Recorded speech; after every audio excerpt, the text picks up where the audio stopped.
I've decided that Kevin's next wife will be this girl. What? I couldn't believe my ears. Next wife? What exactly do you mean? When I asked her this, my mother-in-law looks annoyed. You really are slow, aren't you? In other words, we don't need you anymore. Your time is up. What do you mean by my time is up? I don't expect you will be able to have children anymore, will you? That's why this young lady is going to be my son's new wife. My name is Mary, and I'm a 34 years old office worker. I have a husband named Kevin. I met him on a blind date, and he's 6 years younger than me.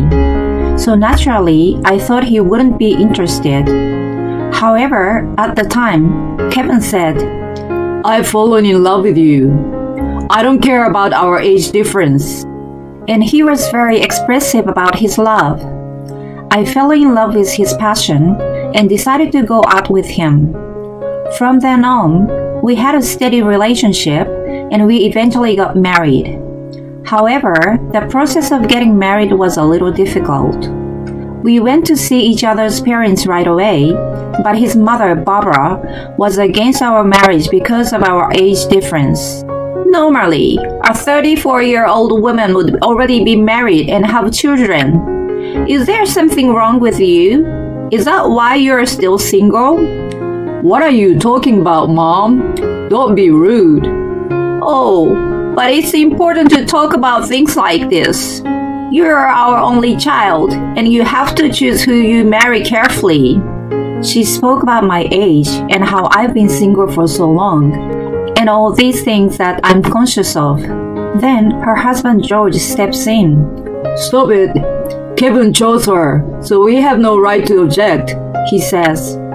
Mary, I'm sorry for what my wife just said. Thanks to George's warning, Barbara becomes silent.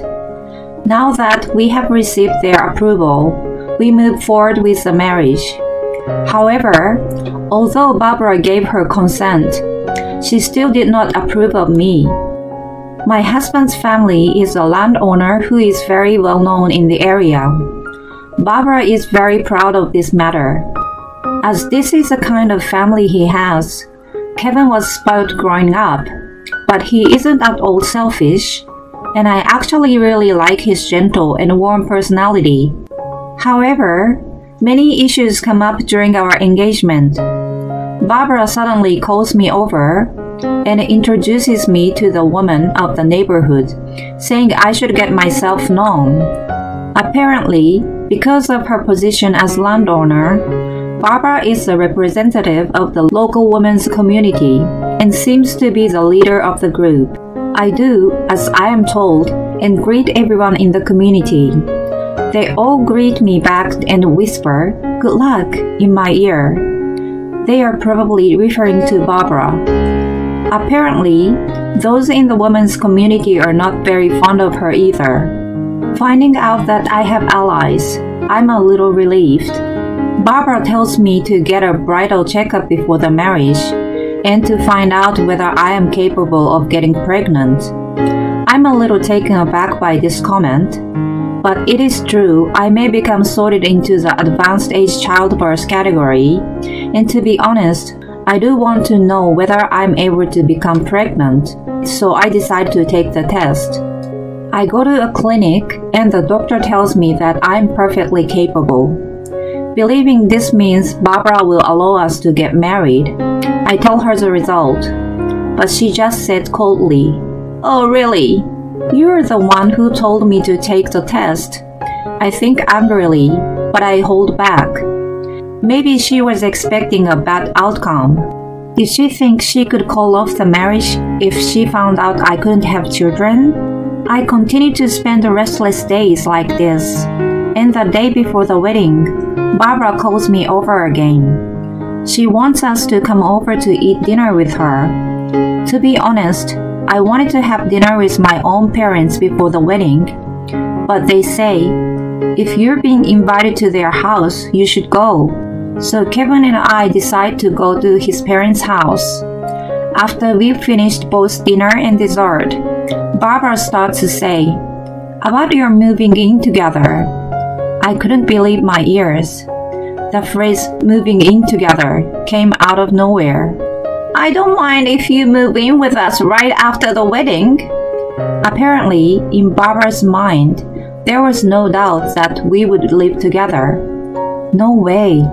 She's got to be kidding. I couldn't have my life as a newlywed suddenly be interrupted. I swiftly stepped into the conversation. Barbara? I'm sorry. What do you mean, moving in? I don't know what to say. That's too much to think about before we are even married. With this, Barbara looks surprised. She looks at me as if what I'm saying is crazy. Kevin, haven't you told her yet? Huh? I panic and look at my husband. Then, remaining perfectly calm, he says, Oh yeah, I think I forgot. What? What do you mean?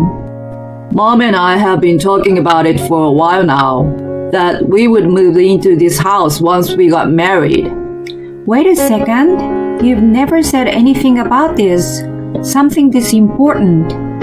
This is the sort of thing that we should have discussed and decided together ages ago. Sorry, but it's decided. I want you to understand, Mary. What? No. Looking back, I should have called the marriage off at this point, but this was 2 years ago when I had just turned 32.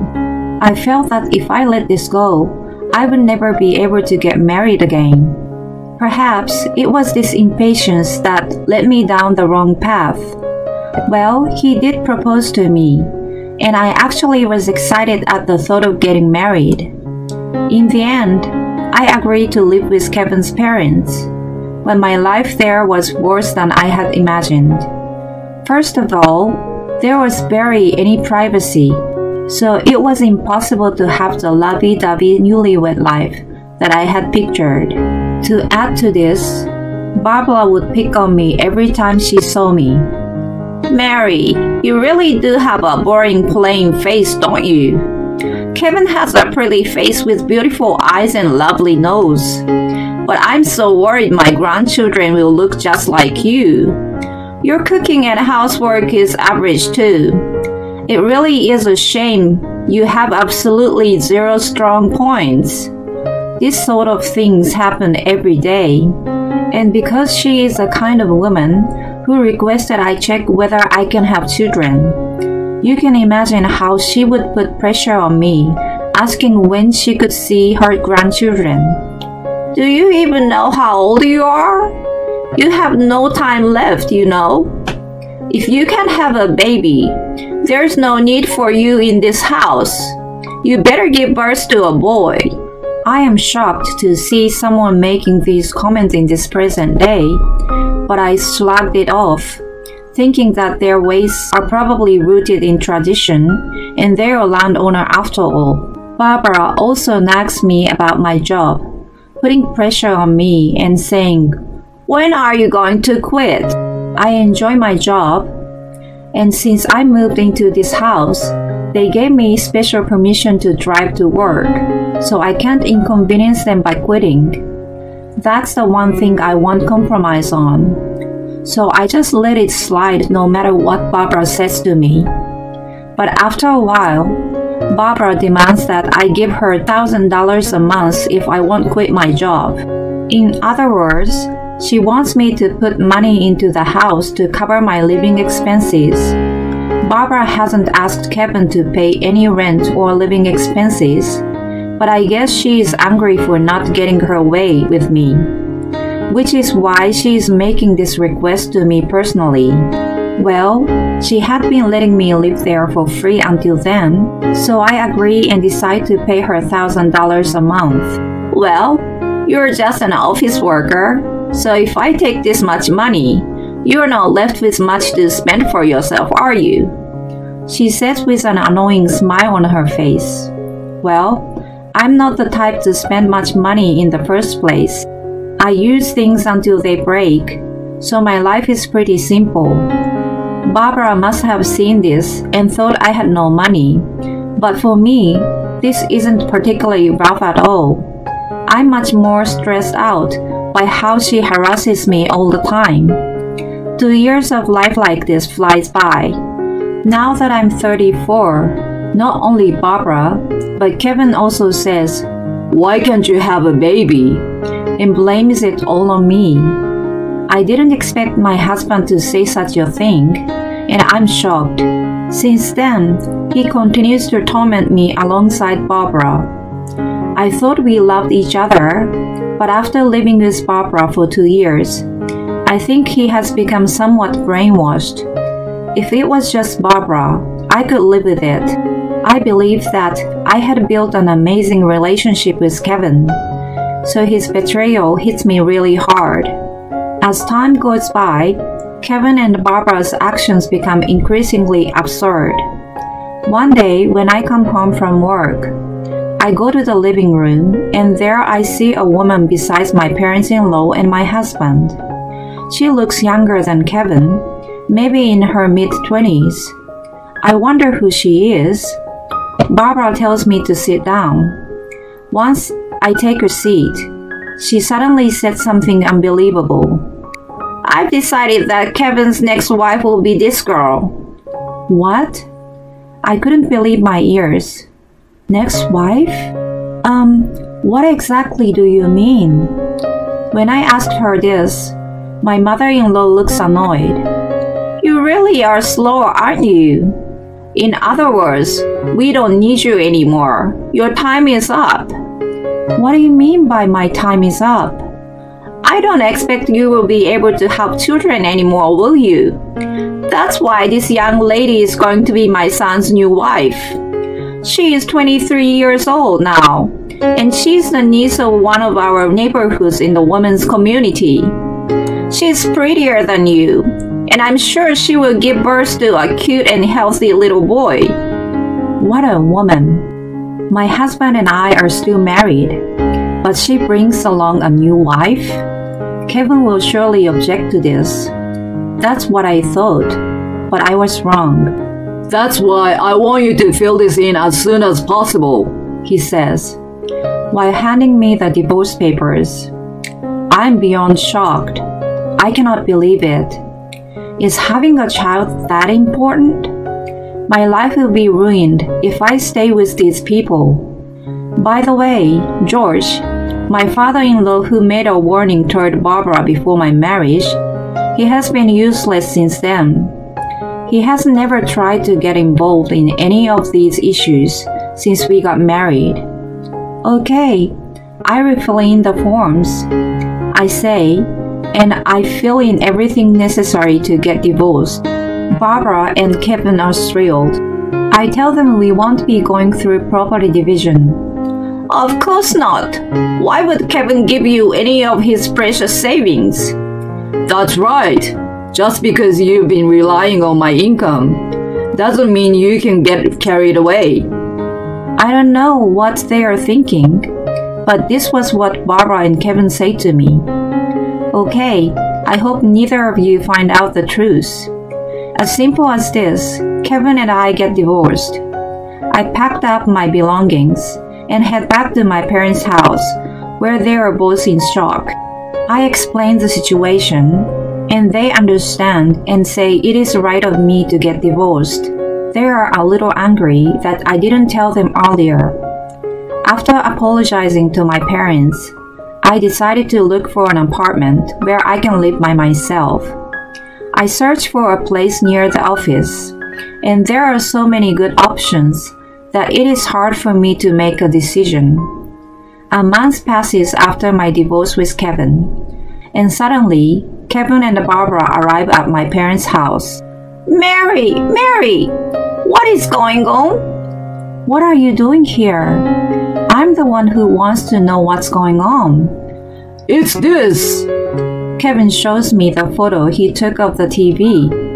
There I am, answering an interview.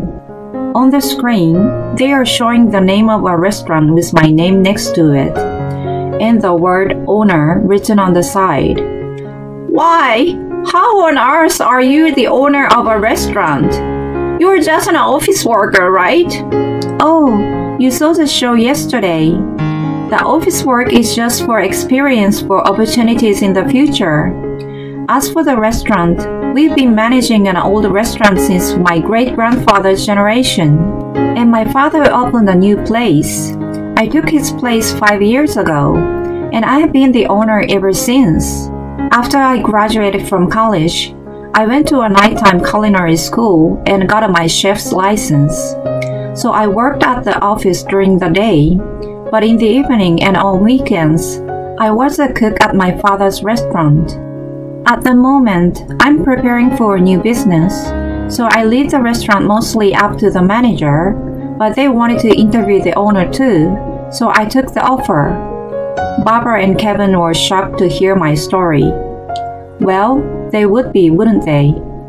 When Kevin's parents met my parents for the first time, my father told them about his restaurant, but they probably thought it was just a small diner. Barbara just said, "Oh, really?" and didn't seem to care any more than that. This is perfect. I didn't think you were earning so much money, but it's perfect for us. Huh? I'm canceling the divorce. Come back home right now. As Barbara and Kevin are making these incomprehensible statements, I ask, "What do you mean?" It seems the young girl who became Kevin's new wife does none of the housework, and she doesn't go out to work either, so she's always there at home doing nothing. She even calls Kevin old man and tells him if he wants to be intimate with her and if they are going to have children, she wants him to pay her. If he does anything to her by force, she is going to call the police. Kevin and Barbara look troubled. They further explain that the girl has been unemployed since graduating from high school, and her parents didn't know what to do with her. That's when the woman's community reached out to her family, telling them about a crazy man and the mother looking for a bride. This is how they introduced this girl to Barbara. Hearing this story makes me laugh.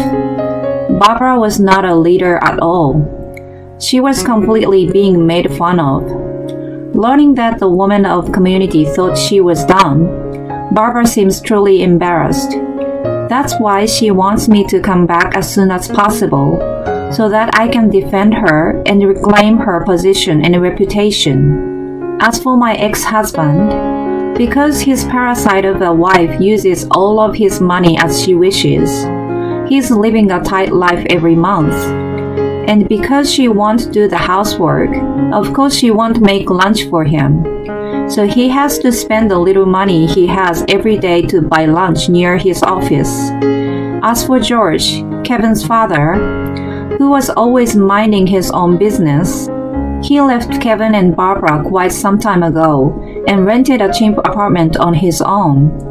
He's living away from them and protecting his own little life. This sounds like exactly the sort of things George would do, and it makes me chuckle. We're having a really rough time, so you have to come home, Kevin begs me. I try to stop myself from laughing, and I say these final words to him. You do know this is all your own fault, right? You two ordered me to leave and brought that girl into your house. So why don't you be responsible for everything that happened after that? If you stay here any longer, I'm calling the police. Rejected. Kevin and Barbara droop their heads and leave my parents' house. I don't know what happened to them after that. But according to a lady from the women's community that I befriended while I was still married, it seems that life is so rough for the two of them that even Barbara has started working part-time. Kevin's new wife is still doing nothing except spending all her husband's money. They try to make her leave, but she has her ways to keep staying at their house, and it seems both Kevin and Barbara are completely exhausted. Serves them right. I finally find a new apartment and live in the room of my dreams. Single life is so pleasant that I feel like I don't need to get married anymore. But I still want to find romance, so I'm going to see what encounters I have in the future. For now, I'm more focused on my work. Kevin and Barbara are unbelievable. Kevin didn't even know his wife's main job. He really had no interest in her, did he? Maybe he only married her because he wanted a wife who could have children and would listen to his mother. In any case, I'm glad to hear that Mary has nothing to do with this stupid mother and son anymore. I hope she lives her own life and finds her own happiness. Thanks for sticking around until the end. Please subscribe to our channel if you enjoyed this video, and see you in the next one.